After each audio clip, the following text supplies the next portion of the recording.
አሁን ግን የምናገረው አካል ለብሶ ስለሚመጣው ተቃዋሚ መንፈስ። አካል ለብሶ ይመጣል፣ ስብዕና ይዞ ይመጣል፣ ስም ይዞ ይመጣል፣ ቁጥር ይዞ ይመጣል። ዘንዶም ኃይልን ይሰጠዋል ይላል ለዚህ ለአውሬው ለጸረ ክርስቶስ። ስለዚህ ዘንዶ ሙሉ ኃይል ስለሚሰጠው ምልክቶች ያደርጋል ከሰማይ እሳት እስከሚያወርድ ድረስ። ሰዎች ይህንን ምልክቱን ማን እንደ ዘንዶ አለ ብለው ይከተሉታል ይላል መጽሐፍ ቅዱስ። ዘንዶን ማን ይችለዋል? ይህንን ጸረ ክርስቶስን ማን ይችለዋል ብለው በጣም ሊያደንቁት ይጀምራሉ። ማን ይሆን ይሄ ጸረ ክርስቶስ? ዓለምን እንደዚህ ሊበጠብጥ የሚመጣ ማን ይሆን ይሄ ጸረ ክርስቶስ? ጌታ ኢየሱስ ክርስቶስ ሲመጣ በመገለጡ ከአፉ በሚመጣው ብርሃን የሚያጠፋው። ከአውሮፓ አካባቢ በጣም ተሰሚ የሆነ ሰው ይነሳል። የዓለምን ፖለቲካ የሚያስተካክል ዝብርቅርቁን ሁሉ የሚያስተካክል ሲናገር የሚሰማ አንደበተ ርቱዕ የሆነ በጣም ጂኒየስ የሆነ አንድ ሰው ከአውሮፓ አካባቢ ይነሳል። አይሁዶችን ከአረብ ጋር ሊያስማማ ይጀምራል። ጠላትነት በመካከላቸው ያለውን ሊያወጣ ይጀምራል። ዓለም ሁሉ በድንቅ ተደንቆ ሊከተለው ይጀምራል። እሱን ካያችሁ ቢኬርፉል የሚላችሁን አትመኑ። እባብ ነው፣ ዘንዶ ነው፣ ገዳይ ነው። እውነተኛ መልኩ ከጥቂት ዓመታት በኋላ ይገለጣል። ኢየሩሳሌም ቴምፕል ኢንስቲትዩሽን የሚባል የተቋቋማል። የኢየሩሳሌም ቴምፕል ኢንስቲትዩሽን በውስጡ የሚሰራው ነገር ቤተ መቅደሱን ማዘጋጀት ነው። መሲሁ መቼ እንደሚመጣ አያውቁም፣ ግን መሲያችን ሊመጣ ነው ብለው ቀዩን ጊደር ከዳላስ ቴክሳስ በአውሮፕላን ጭነው አንድ ጥቁር የሌለባት ቀይ ጊደር ከያሉበት ለቅመው አምጥተዋቸው አንዷን ጊደር አቃጥለዋል። መስዋዕት አድርገው በሂሶፕ ቀላቅለው ለሰዎች በቃ በውሃ መርጨት ያንን ስርዓት ለመጀመር ተዘጋጅተዋል። መሰዊያውን ሰርተውታል። የካህኑ ልብሶች ተሰርተዋል። በኢንስቲትዩሽን ደረጃ ተጠንቶ ማለት ነው መጽሐፍ ቅዱስን አጥንተው። ስለዚህ ሶስተኛው መቅደስ ሊሰራ በዝግጅት ላይ ናቸው። በዛ ነው ዙፋኑን ሊያስቀምጥ ምስል ሊያስቀምጥ፣ በዛ ነው እኔ አምላክ ነኝ ብሎ ራሱን የሚገልጠው። ሰባው ሱባኤ ወይንም የመከራው ዘመን ለቤተ ክርስቲያን አይደለም ለያዕቆብ ይላል። የያዕቆብ መከራ የሚለው ያዕቆብ ሌላ ስሙ ማን ነው? እስራኤል ነው። ስለዚህ የእስራኤል መከራ ይሆናል። የዛን ጊዜ ለርጉዞች ለሚያጠቡ ወዮላቸው፣ ሽሽታችሁ በሰንበት እንዳይሆን ጸልዩ ያላቸው ኦሬዲ የምጣር ላይ እየደረሰን ነው። ኦሬዲ የቤተ ክርስቲያን የመጨረሻ ምዕራፎቿን እየሄደች ነው። የሚቀር ነገር ያለ አይመስለኝም። ተኋለኛው ምልክት ይነፋል።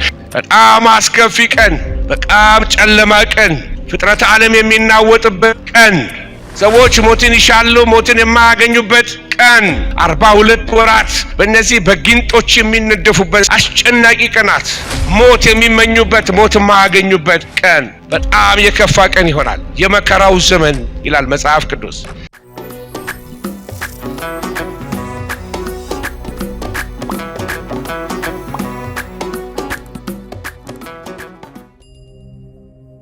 ጸረ ክርስቶስ ለመሆኑ ማን ነው? ጸረ ክርስቶስ ማን ነው? አንዳንድ ሰዎች ያልተመቻቸውን ነገር ሁሉ ጸረ ክርስቶስ ነው ብለው የመጥራት ልማድ አለባቸው እና ጸረ ከሌ፣ ጸረ ክርስቶስ፣ ጸረ እንትና ይባላል እና እውነቱን ከእግዚአብሔር ቃል እንመለከታለን። በተለይ ስለ መጽሐፍ ቅዱስን ስንመለከት ከእግዚአብሔር ቃል እያስተያየን ስለምንማር በዚህ በኩል እንደምትመለከቱት ቁልፍ ጥቅሶች አሉ። እነዚህን ጥቅሶች ያዟቸው። ሁለተኛ ተሰሎንቄ፣ አንደኛ ዮሐንስ፣ ራዕይ 13፣ ዳንኤል 7፣ ኤፌሶን 6። እነዚህ ዙሪያዎች ነው የምናገረው። በእነዚህ ጥቅሶች ዙሪያ ነው ሐሳብ የሚሽከረከረው እና ጸረ ክርስቶስን ብቻ ሳይሆን ከዘመኑ ጋር ስላለ የጸረ ክርስቶስ መንፈስ እንደገና ደግሞ መንፈሳዊ ውጊያ ዘመኑ እያለቀ ሲመጣ የውጊያውም ስታይል እየተለወጠ እየመጣ ነው። መንፈሳዊ ውጊያ አደራረጎች እየተለወጡ መጥተዋል። የድሮ አይነት ላይሆን ይችላል። ለዚህ ጸረ ክርስቶስና የመጨረሻው ዘመን መንፈሳዊ ውጊያ የሚል በዚህ ርዕስ ነው በዚህ ምሽት የምንነጋገረው። መጀመሪያ ስለ ጸረ ክርስቶስ መንፈስ እንነጋገር። የጸረ ክርስቶስ መንፈስ መጽሐፍ ቅዱስ ሲናገር ስለ ጸረ ክርስቶስ የሚለውን ሲናገር ተቃዋሚ አጌንስት ወይንም ደግሞ ኢን ፕሌስ ኦፍ ወይንም ደግሞ ምትክ ማለት ነው። ሁለት ትርጉም አለ። ይሄ ትክክለኛው አተረጓጎም ይሄ ነው። ስለዚህ ጸረ ክርስቶስ ክርስቶስን የሚቃወም የክርስቶስ የሆነውን የሚቃወም ቤተክርስቲያንን የሚቃወም ጽድቅን የሚቃወም ሕይወት ያለበትን ነገር የሚቃወም ሲሆን ሌላው ደግሞ መስሎ የሚሰራ ክርስቶስን መስሎ የሚሰራ ግን ክርስቶስ ያልሆነ ፋሚሊየር ስፒሪት አይነት ገና አልተገለጠም። እሱ ጸረ ክርስቶስ ይገለጣል። ነገር ግን መንፈስ ሆኖ የሚሰራ የጸረ ክርስቶስ መንፈስ ደግሞ የሚባል አለ። ይህንን ዮሐንስ በተለያየ ጊዜ ሲያነሳው ትመለከታላችሁ። አንደኛ ዮሐንስ ምዕራፍ 2 ከ1 እስከ 18 ተመለከቱ። አሁንም እንኳን ብዙ የክርስቶስ ምን አሉ? ተቃዋሚዎች አሉ። አንታይ ክራይስት ነው የሚለው በእንግሊዘኛው ላይ። ስለዚህ አሁንም እንኳን ብዙ ተቃዋሚዎች አሉ በምድር ላይ የክርስቶስ የሆነውን የእግዚአብሔርን አጀንዳ የመንፈስ ቅዱስን አጀንዳ የሚቃወሙ ጸረ ክርስቶሶች። ኢየሱስን የሚጠላ መንፈስ አለ። አሁንም ኢየሱስን የሚክድ መንፈስ አሁንም አለ። አዲስ አይደለም ማለት ነው። ስለዚህ አሁንም አለ። ነገር ግን ወደፊት ምን ሆኖ ይገለጣል? ሥጋ ለብሶ ይገለጣል። አሁን በመንፈስ እየሰራ ነው። ቤተክርስቲያንን የሚያሳድድ እግዚአብሔርን እውነት የሚያሳድድ ጽድቅን የሚጠላ ኢየሱስ እሱ ጌታ ነው የማይል ስፒሪት ወይንም ደግሞ ኢየሱስ ክርስቶስ እሱ አምላክ ነው ወይንም ጌታ ነው የማይልስ መንፈስ እሱ የክርስቶስ ተቃዋሚ መንፈስ ነው ብሎ ዮሐንስ ይነግረናል። በጣም በሚገርማችሁ በሰለጠነው ሀገር ላይ አንዳንድ ጊዜ ያው አገሩ ያለንበት ሀገር በጣም ነጻነት አለው የሚባል ሀገር ነው። ብዙ ነገር ማውራት ትችላላችሁ፣ ግን እንደው ጮክ ብላችሁ ጂሰስ ወይንም ኢየሱስ ማለት ሲጀምሩ በጠላትነት የሚያያችሁ ሰው ብዛቱ ከመቼውም ጊዜ ይልቅ በልጧል። በሰለጠነው ዓለም ነው የምላችሁ። ክርስትና አለበት በሚባለው አካባቢ ላይ ኢየሱስ የሚባለው ስም የሚቀፋቸው የሆነ መጥቷል። ይሄ የክርስቶስ ተቃዋሚው ስራ ነው። እግዚአብሔር መንፈስ ይውጋው። በምድራችንም ላይ አለ። ብዙ ነገሮችን መጥራት ስትጠሩ ማንም አይቃወማቸው፣ ግን ሞመንት ጂሰስ ወይንም ኢየሱስ ክርስቶስ ስትሉ በጣም የሚበሳጭ መንፈስ አለ። እግዚአብሔር ይሄን መንፈስ ይውጋው አሁንም። ስለዚህ ከኋላው ምን እንዳለ እግዚአብሔር ዛሬ አይኖቻችንን ይክፈትልን። አሜን አሜን። ከኋላው ያለው መንፈስ ሰዎቹ አይደሉም። በእነሱ ላይ የሚሰራ ከኋላ ያለ የሃይማኖቱን ሲስተም ተጠግቶ እየሰራ ያለ የክርስቶስ ተቃዋሚው መንፈስ ዮሐንስ አሁንም በምድር ላይ ያለ ይሄ መንፈስ ይላል። ወደፊት ደግሞ ሥጋ ለብሶ ጻድቃንን ሊያሳድድ የሚገለጥ መንፈስ አለ። ይሄ ጸረ ክርስቶስ ራሱ ነው። ሁለተኛ ተሰሎንቄ ላይ የአመጽ ምስጢር አሁን በስራ ላይ ነው ይላል። the spirit of antichrist አሁንም በስራ ላይ ነው። ውስጥ ለውስጥ እየሰራ ነው። በትልቅ ተቋማትስ ክደትን እያስተማራቸው ነው። ወጣቶችን ሞራል እንዳይኖራቸው፣ ግብረገብ እንዳይኖራቸው በኃጢአት ባህር ሊውጣቸው የተነሳ ይሄ ጸረ ክርስቶስ መንፈስ ነው። ብዙ አይነት በሐሺሽ በድራግ በራስን በማጥፋት በተለያየ አይነት ወንጀል ውስጥ እንዲገቡ የሚያደርጋቸው የሚነዳ የአመጽ መንፈስ በዓለም ላይ ወንጀል እየበዛ መጥቷል። የአመጽ አሰራሮች እየጠነከሩ መጥተዋል። ስለዚህ ይመጣል አይደለም የሚለው የአመጽ ምስጢር አሁን አለ ይላል መጽሐፍ ቅዱስ። የአመጽ ምስጢር አሁን አለ። ጠላት ውስጥ ለውስጥ እየሰራ አለ። ጨለማው በታላላቅ ምሁራኖች መካከል እየሰራ አለ። በአገር በተለያየ አይነት በዩናይትድ ኔሽን በተለያየ አይነት ኢንተርናሽናል ድርጅቶች ውስጥ የጠላት አጀንዳዎች እየተከናወኑ ትመለከታላችሁ።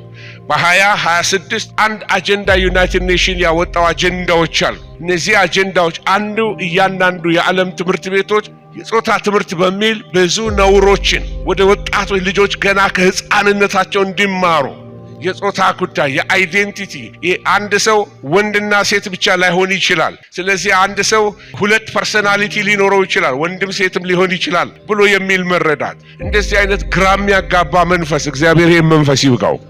ስለዚህ የሞራል ብልሽቶች፣ የአመጽ መብዛት፣ ለእግዚአብሔር እውነት ሰዎች ሬዚስተንት ወይም ደግሞ ተጋፊ መሆናቸው፣ በቀላሉ ለወንጌል እምቢ የሚሉ በቃ የሚጋፉ የጽድቅን እውነት እያወቁ ልባቸውን እልህኛ የሚያደርግ ስፒሪት የጸረ ክርስቶስ መንፈስ ጉልበት እያወጣ ነው። ምክንያቱም ዘመኑ እየቀረበ ስለመጣ መንፈሳዊ ውጊያ እየጠነከረ ይመጣል። አንዳንድ ነገሮች አሳያችኋለሁ።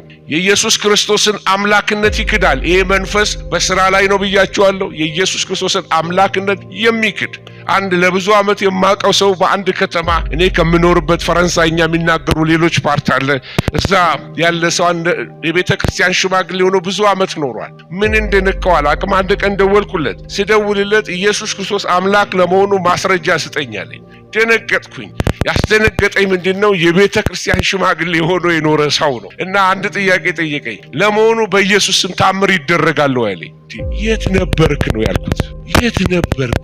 እኔ ያልኩት እስከ ዛሬ ድረስ በኢየሱስ ክርስቶስ ስም የሞተ ሰው ሲነሳ እስከ ዛሬ ድሉን አግኝቼ አላየሁም። እውር ሲበራ አይቻለሁ፣ ዲዳ ሲናገር አይቻለሁ፣ ሽባ ሲተረተር አይቻለሁ። ክብር ለኢየሱስ ይሁን። አንኪዶ በኢየሱስ ክርስቶስ ትላንትናም ዛሬም እስከ ዘላለሙ ያው ነው። አሜን አሜን። ለዚህ አምላክነቱን የሚክድ ስፒሪት በውጭም አለ፣ ወደ ውስጥም እየተሽለከለከ እየገባ ትመለከታላችሁ። ኢየሱስ ልክ ፍጡር ነው የሚል ኢየሱስ ክርስቶስ አምላክነቱን የሚያስክዱ ብዙ ትምህርቶች እየመጡብን ይገኛሉ፣ እየተጋፉ ኢየሱስ ክርስቶስ የእግዚአብሔር ልጅ አይደለም የሚል። እንግዲህ የክርስቶስ ኢየሱስ አምላክነትን ይክዳል፣ ራስን ደግሞ ሌሎች ደግሞ ራስን ደግሞ ማምለክ ሰልፍ ወርሺፕ ሰዎች ራሳቸውን እንዲያመልኩ በቃ ኢየሱስን የሚጋርዱ እንዲሆኑ የክርስቶስን ድምቀት የሚከለክሉ የክርስቶስን ክብር የሚሸፍኑ እንዲሆኑ ያደርጋቸዋል። ለክርስቶስ ክብር የማይሰጡ ለስራው ባለቤት አለቅነት ወይንም ደግሞ ሹመቱን ከፍታውን ለሱ የማይሰጡ ዕውቅና ለክርስቶስ የማይሰጡ የሚጋርዱ ሰዎች ይነሳሉ። እኔ የሚሉ ሰዎች እግዚአብሔር ከዚህ መንፈስ ያድናቸው። ኤጎቲዝም፣ ይሄ እኔነት ስፒሪት፣ ይሄ አንዱ the spirit of the አንታይክራይስት ነው። ክርስቶስን የሚጋርድ የሰውን ዝና የሚያወጣ ስፒሪት ኢየሱስን ጋርዶ የኢየሱስን ውበት ሸፍኖ ሌሎችን የሚያደምቅ ከሌን በቃ አግዝፎት መልአክ ከሰማይ በቃ መጡ ክንፍ አቆጠቆጡ የሚያሰኝ እንዲህ አይነት አስተምሮ እግዚአብሔር ይገስጸው። ይሄ የክርስቶስ ተቃዋሚው ስፒሪት ነው። ዛሬ መስመር አስምሬላችሁ ነው የሚሄደው ወገኖች።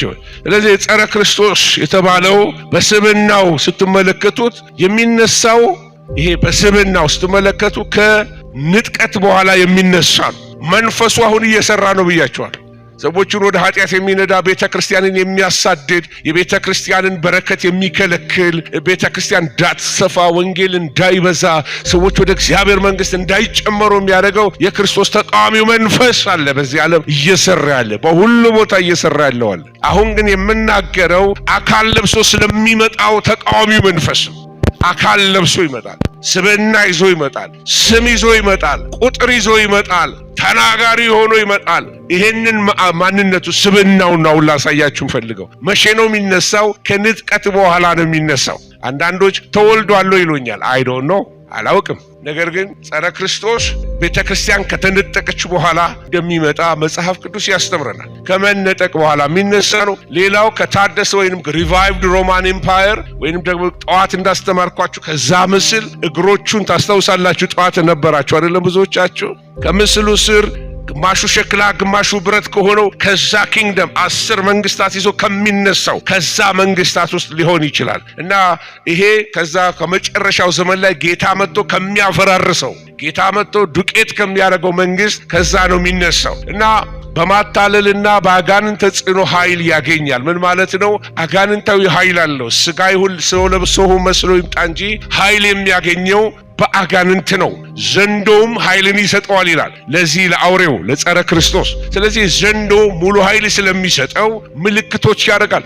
ከሰማይ እሳት እስከሚያወርድ ድረስ ሰዎች ይህንን ምልክቱን ማን እንደ ዘንዶ አለ ብለው ይከተሉታል ይላል መጽሐፍ ቅዱስ። ዘንዶን ማን ይችለዋል? ይህንን ጸረ ክርስቶስን ማን ይችለዋል ብለው በጣም ሊያደንቁት ይጀምራሉ። እና የሚያደርገው አንዱ ዲሴፕሽን ነው። ደግሜ ይህን ቃል እናገራለሁ። መታለ ዲሲቭ መደረግ፣ የመሰለን ነገር ያልሆነን ነገር ማስመሰል መቻል። ያስመስለዋል። ተአምራት ያስመስላል። የሚችል ይመስላል። ምልክት ማድረግ የሚችል ይመስላል። እውነተኛ አይደለም። ፌክ የሆኑ ነገሮችን ያደርጋል። ተአምራቶችን ያደርጋል። ሰዎችን ለማስደመም፣ ሰዎችን ለማስደነቅና ነፍሳቸውን ለመስረቅ የጸረ ክርስቶስ ወይንም የሉሲፈር ሊያደርጋቸው እስከ መጨረሻ ሊያጠፋቸው ይህንን ያደርጋል። አንዳንድ ሰዎች ጸረ ክርስቶስ እከሌ ነው ሲሉ ሰምታቸዋል። ለመሆኑ ጸረ ክርስቶስ ማን ነው በሚለው ነገር ስንነጋገር ስለሱ የተሰጡ ብዙ መላምቶች አሉ። አንዳንዶቹን ኦልሬዲ ታውቋቸው ይሆናል። አንዱ የሮማው ሊቃነ ጳጳስ ናቸው ተብሎ በጣም ብዙ ጊዜ ይታሙ ነበር።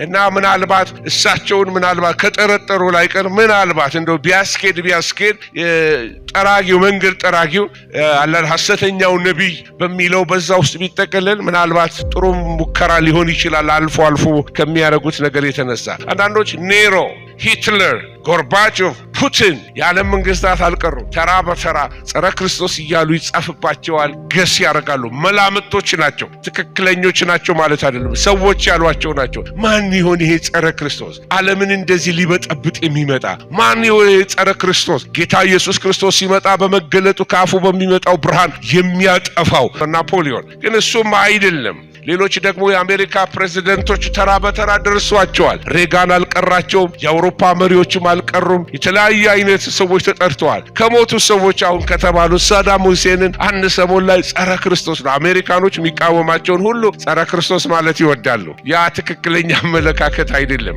ወገኖች። ሳዳም ሁሴን ብሏቸዋል። እሳቸውም በህይወት የለም። በአንድ ዘመን ጆን ካርሎስ የስፔኑ ፕራይም ሚኒስተር እሳቸውም ጸረ ክርስቶስ ነው ሲባሉ ሲታሙ ነበር። ሌሎች የኔቶ ዋና ጸሐፊ ዣቪየር ሶላና የሚባሉ አባት እሳቸውንም ይባሉ ነበር እና እሳቸው ነው። ቢል ጌትስ ቢሊዮነሩ ሀብታሙ ባለጠጋው ብር ስላለው እሱ ነው ጸረ ክርስቶስ ያሉ ብዙ ሰዎች ይጽፋሉ። እና የሚመስለንን ሁሉ ብር ያለው ሁሉ ጥሩ መኪና የነዳ ሁሉ እሱ ሁሉ ጸረ ክርስቶስ አይደለም። ልንጠነቀቅ ያስፈልገናል። ማን ነው ጸረ ክርስቶስ? አንዳንዶች ፕሪንስ ዊሊያምስ ነው ይላሉ። ፕሪንስ ዊሊያምስ ማለት የኩዊኗ ንግስቲቱ የእንግሊዝ ንግስት ልጅ ነው። አሁን በቅርብ ገና አልጋ ወራሽ ተብሎ የሚጠበቅ ልጅ ነው። እና ፕሪንስ ዊሊያምስ ሌላ ደግሞ ፕሬዚዳንት ሬገን እሳቸው ክርስቲያን ነበሩ። እሳቸው እንኳን ለምን ጸረ ክርስቶስ እንደተባሉ ባይገባኝም እሳቸውም ታምተዋል። ሌላ በቅርብ ጊዜ የሞቱ ሊቃነ ጳጳስ ቤኔዲክት የሚባሉ የሮማው ሊቃነ ጳጳስ እሳቸውም ጸረ ክርስቶስ ናቸው እያሉ ያሟቸው ነበር። ለምን? እሳቸው ትንሽ ለሰዶማውያን ያደሉ ነበረ። ከዚህ የተነሳ እሳቸውን ብዙ ሰዎች ያን ስም ይሰጧቸው ነበር። አንዳንድ ሰዎች ልጨምርላችሁ እንዳትደነግጡ፣ ፕሬዚዳንት ኦባማ እሳቸውንም ጸረ ክርስቶስ ናቸው ይሏቸው ነበር። በተለይ ወደ ዙፋን ሲመጡ በጣም ዓለም ሁሉ በጣም ስለተደነቀባቸው የመጀመሪያው ጥቁር አሜሪካዊ ፕሬዚደንት ተብለው ሲሰየሙ ዓለም ስለተደነቀ በጣም በቃ እሳቸው ሳይሆኑ አይቀርም ተብሎ ተጠርጥረው ነበር። እሳቸውም አካሄዳቸው፣ ንግግራቸው፣ አደራረጋቸው ሁሉ አስጠርጣሪ ነገሮችን ያደርጉ ነበር። ነገር ግን እሳቸውም ከመንገድ ዞር ብለዋል። ሌሎች ደግሞ አሉ። ብዙ ማናቃቸው ነገሮች አሉ ስለ ጸረ ክርስቶስ። ጸረ ክርስቶስ ዜግነቱን አናቅም፣ የት ሀገር ዜጋ እንደሆነ። ምናልባት ግን ከአስሩ መንግስታት አንዱ ሊሆን ይችላል ተብሎ ይጠረጠራል፣ ይታመናል። አንዳንዶች ጸረ ክርስቶስ አይሁድ ነው አሕዛብ ብሎ ይጠይቃሉ። እሱም የሚታወቅ ነገር የለም። ግን ይሄ የኔ አስተያየት ነው። ምናልባት አይሁዶች እንዲቀበሉት የግድ አይሁዳዊ ሊሆን ይችላል ተብሎ ይታመናል። ዴቪድ ኩሽነር የሚባል ሰው አለ። ዴቪድ ኩሽነር የፕሬዚዳንት ትራምፕ የሴት ልጃቸው ባል ነው እና ዴቪድ ኩሽነር የሚኖርበት ቤት የቤት ቁጥሩ ኒውዮርክ ላይ 666 ነው የቤቱ ቁጥር። አጋጣሚ ይሁን በምን እንደሆነ አይታወቅም። እና አብርሃሚክ ኮቨነንት የሚባለውን የአረቦችንና እስራኤልን ለማስታረቅ ኩዌት እንደዚህ 3-4 ሀገሮችን ለማስታረቅ አብርሃሚክ ኮቨነንት የሚባል ስምምነት አድርጎ እስራኤልን ከአረቦች ጋር ለማስታረቅ በጣም ይሰራ የነበረ ወጣት ልጅ ነው። በጣም ቢሊዮነር ነው። በጣም ባለጠጋ የሆነ ወጣት ልጅ ነው እና ሪሰንትሊ አሁን በሰሞኑን በነበረው ስምምነት ከሐማስ ጋር በሆነው ስምምነት በሙሉ ኩሽነር እጁ አለበት ይባላል። ስለዚህ ይሄ ሰው ነው ተብሎ በጥያቄ ምልክት ሰዎች ይመለከቱታል። ነው አይዶንት ኖ፣ ማንም የሚያውቅ ነገር የለም። ዘመኑና ጊዜው ሲደርስ ግን ቤተክርስቲያን ከተወሰደች በኋላ ምናልባት የማትነጠቁ ሰዎች ካላችሁ ይህን ልታውቁ ትችላላችሁ። ከአውሮፓ አካባቢ አንድ ሰው ይነሳል። ለማትነጠቁ ብዙ የምትነጠቁ አትጨነቁ፣ ኢየሱስ ጌታ ነው። አሜን አሜን። ከሄዳችሁ ምድር ራሷ የራሷ ጣጣ ነው። እኛ በሰማይ ኢንጆይ እናደርጋለን። ሃሌሉያ። ስለዚህ ምናልባት የማትነጠቁ ሰዎች ካላችሁ ከአውሮፓ አካባቢ በጣም ተሰሚ የሆነ ሰው ይነሳል። የዓለምን ፖለቲካ የሚያስተካክል ዝብርቅርቁን ሁሉ የሚያስተካክል ሲናገር የሚሰማ አንደበተ ርቱዕ የሆነ በጣም ጂኒየስ የሆነ አንድ ሰው ከአውሮፓ አካባቢ ይነሳል እና አይሁዶችን ከአረብ ጋር ሊያስማማ ይጀምራል። ጠላትነት በመካከላቸው ያለውን ሊያወጣ ይጀምራል እና ዓለምን ለ3 ዓመት ወይንም ለ1 ዓመት ከምናምን ሊያስማማና ሰላም ሊያመጣ ይጀምራል። ዓለም ሁሉ በድንቅ ተደንቆ ሊከተለው ይጀምራል። እሱን ካያችሁ ቢኬርፉል፣ የሚላችሁን አትመኑ። እባብ ነው፣ ዘንዶ ነው፣ ገዳይ ነው። እውነተኛ መልኩ ከጥቂት ዓመታት በኋላ ይገለጣል። እኛ ግን ስለማንኖር አንጨነቅም። ሁሉ ይድን ዘንድ የእግዚአብሔር ፈቃድ ነው። ጸረ ክርስቶስ ስሙ ማን እንደሆነ አይታወቅም። ስሙ ቁጥር አለው እና ከቁጥር ጋር የተያዘ ነገር አለው እና ስለ ጸረ ክርስቶስ ስንነጋገር ተወልዷል ወይ ዊዶ ነው አናውቅም። መጽሐፍ ቅዱስ ካላለ አላለም። አሜን አሜን። መጽሐፍ ቅዱስ ካልተናገረ አንናገርም። መጽሐፍ ካለ ደግሞ እንናገረዋለን ደፍረን። ስለዚህ ተወልዷል ወይ አናውቅም። ዛሬ ቤተክርስቲያን ብትሄድ ወደ ጌታ ኦልሬዲ ተወልዷል ማለት ነው እና ይወለድ አይወለድ አናውቅም። ከሚጠይቁኝ ሰዎች ኦንላይን ተነስቼ ነው ባህሪያቶቹን ላሳያችሁ። በጣም ተሳዳቢ ነው። ያ ቀንድ ታስታውሳላችሁ? ጠዋት ያሳየዋችሁ ስዕል ላይ ሶስቱን ቀንዶች ሰብሮ የወጣ አንድ አፍ ያለው ዓይን ያለው ተሳዳቢ አንደበት ያለው አንድ ቀንድ ተነሳ። የጸረ ክርስቶስ ምልክት እሱ ነው። ያ ቀንዱ ተሳዳቢ ነው። በሰማይ ያሉትን ሁሉ የሚሳደብ የእግዚአብሔርን ዙፋን የሚሳደብ እግዚአብሔርን የሚያዋርድ ተሳዳቢ አፍ ያለው ነው። እግዚአብሔር የመንፈስ ይገስጸው። አታላይ ነው፣ ሸንጋይ ነው። ሰዎች መንፈስ ስለሆነ በቀላሉ የሰዎችን መንፈስ መለወጥ ይችላል። በቀላሉ የሰዎችን አእምሮ መጠምዘዝ ይችላል። ምክንያቱም ሰዎች በፈቃዳቸው ስለሚከተሉት በቀላሉ ነፍሳቸውን ይሰጡታል። ተሳዳቢ ነው። ራሱን እንደ እግዚአብሔር በጣም ከፍ የሚያደርግ ነው። ልክ ሉሲፈር የተገለጠበት ሰው ነው። የሉሲፈርን አጀንዳ የሉሲፈርን ፈቃድ ይዞ የሚንቀሳቀስ ነው። ራሱን አምላክ ያደርጋል። እንደውም ወደ እግዚአብሔር መቅደስ ገብቶ እኔ አምላክ ነኝ ብሎ ይቀመጣል። ዛሬ ጠዋት ስንነጋገር አንቲዮከስ ኤጲፋነስ የሚባለው የሶሪያ ጀነራል ሰላም መጨረሻ ላይ ከ150 ዓመት በኋላ አንድ ላይ ያስታረቃቸው ያ ሰውዬ ወደ ቤተ መቅደስ ገብቶ አሳማ በመቅደሱ ላይ ይሰዋል። ያ ሰውዬ እሱ የጸረ ክርስቶስ ጥላ ነው ብያቸዋለሁ። ልክ እንደዛ በተሰሎንቄ መጽሐፍ ላይ ስትመጡ በተቀደሰው ስፍራ ላይ ራሱን እንደ አምላክ ያደርጋል። የጥፋት ርኩሰት በቤተ መቅደስ ውስጥ ያስገባል። ይሄ ማለት ቤተ መቅደሱ ሊሰራ ደርሷል ማለት ነው። ቤተ መቅደሱ ሊሰራ ነው ወይ? በኢየሩሳሌም ነበርኩኝ። ኢየሩሳሌም ቴምፕል ኢንስቲትዩሽን የሚባል የተቋቋማል። የኢየሩሳሌም ቴምፕል ኢንስቲትዩሽን በውስጡ የሚሰራው ነገር ቤተ መቅደሱን ማዘጋጀት ነው። ለማን ነው የሚያዘጋጁት? ዊ ዶንት ኖ። መሲሁ መቼ እንደሚመጣ አያውቁም። ግን መሲያችን ሊመጣ ነው ብለው ቀዩን ጊደር ከዳላስ ቴክሳስ በአውሮፕላን ጭነው አንድ ጥቁር የሌለባት ቀይ ጊደር ሰብስ ከያሉበት ለቅመው አምጥተዋቸው አንዷን ጊደር አቃጥለዋል። መስዋዕት አድርገው በሂሶፕ ቀላቅለው ለሰዎች በቃ በውሃ መርጨት ያንን ስርዓት ለመጀመር ተዘጋጅተዋል። መሰዊያውን ሰርተውታል። የካህኑ ልብሶች ተሰርተዋል። በኢንስቲትዩሽን ደረጃ ተጠንቶ ማለት ነው። መጽሐፍ ቅዱስን አጥንተው ስለዚህ ሶስተኛው መቅደስ ሊሰራ በዝግጅት ላይ ናቸው። ኤኒ ታይም ቦታ ያስፈልጋል። ትልቁን ዶም ያፈርሱታል? አያስፈልግም። ዶሙን ማፍረስ አያስፈልጋቸው። በአጠገቡ መጽሐፍ ቅዱስ በመጽሐፍ ምን ይላል? ከአጠገቡም ይላል የአሕዛብ አደባባይ ይሆናል ይላል። አጠገቡ ላይ ምናልባት ያ ዶም የምታዩት ወርቃማው ዶም እንዳለ አጠገቡ ላይ በቂ የሆነ ቦታ አለ። አስታከው እዛ ጋር ሊሰሩት ይችላሉ። ስለዚህ ያ ቦታን ያንን ቤተ መቅደስ መጥቶ ነው ጸረ ክርስቶስ ሊያበላሸው ወይንም ደግሞ ሊያረክሰው የሚችለው። በዛ ነው ዙፋኑን ሊያስቀምጥ ምስል ሊያስቀምጥ፣ በዛ ነው እኔ አምላክ ነኝ ብሎ ራሱን የሚገልጠው። አይሁዶች የዛን ጊዜ ነው አይኖቻቸው የሚበራው። ታስታውስ እንደሆነ ዮናስ ከ3 ቀን በኋላ ከአሳ ነባሪ ሆድ ውስጥ እንደተተፋ ልክ እንደዚሁ እስራኤል ከ3 ዓመት ከዚህ ከጸረ ክርስቶስ ስምምነት በኋላ ትተፋል። ያኔ የያዕቆብ መከራ ይሆናል። 70 ሱባኤ ወይንም የመከራው ዘመን ለቤተ ክርስቲያን አይደለም። ልድገመው፣ 70 ሱባኤ ወይንም ደግሞ 7ቱ የመከራ ዘመን ለቤተ ክርስቲያን አይደለም፣ ለያዕቆብ ይላል። የያዕቆብ መከራ የሚለው ያዕቆብ ሌላ ስሙ ማን ነው? እስራኤል ነው። ለዚህ የእስራኤል መከራ ይሆናል። የዛን ጊዜ ለርጉዞች ለሚያጠቡ ወዮላቸው፣ ሽሽታችሁ በሰንበት እንዳይሆን ጸልዩ ያላቸው። እኛ ሰንበት መጣ አልመጣ ሮጠን ማምለጥ እንችልበታለን። ለአይሁዶች ግን በሰንበት የሚሄዱበት የተለካ ነገር ነው። ከተወሰነ ሊሚት በላይ መሄድ አይችሉም። ይዘውት መንቀሳቀስ የሚችሉት አይቻልም። በእነሱ ትቀበሉታላችሁ ያላቸው ትዝ ይላቸዋል። የዛን ጊዜ ነው ጌታ ኢየሱስ ክርስቶስ አይኖቻቸውን ይከፍታል። ደረታቸውን የሚደቁበት ለካ ገለነዋል፣ ለካ መሲሐችንን ገለነዋል ብሎ የሚጸጸቱበት መንፈስ፣ የንስሐን መንፈስ በዳዊት ቤት ላይ አፈሳለሁ ይላል። ሃሌሉያ! እግዚአብሔር ለሕዝቡን አልጣላቸውም። ክብር ለእግዚአብሔር ይሁን። አሁን በድንዛዜ ያሉ ሮሜ እንደሚነግረን 9:10-11 አሁን በድንዛዜ ላይ ናቸው። ነገር ግን አንድ ቀን ይባንናሉ። ለካ መሲሁ የኛ ነው ይላል። ለካ አላወቅነውም ይላል። እግዚአብሔር ስም የተባረከ ይሁን። ስለዚህ ራሱን እንደ እግዚአብሔር ከፍ ያደርጋል ጸረ ክርስቶስ። ከዛ በሰይጣን ኃይል ደግሞ የበረታ ነው። በሰይጣን የበረታ ነው። ኃይሉን በሙሉ የሚያገኘው ይሄ ሰውዬ በሰይጣን ኃይል ነው። እንደውም ራሱ ይቆስላል ይላል መጽሐፍ ቅዱስ። እና ይቆስላል፣ አንዳንዶች እንደሚሉት ፖለቲካል አሳሲኔሽን ይሞከርበትና ከዛ በኋላ ለሞት የሆነው ቁስሉ ሻረ ይላል መጽሐፍ ቅዱስ። ስለዚህ በሰይጣን ኃይል የሚነሳ ይሆናል።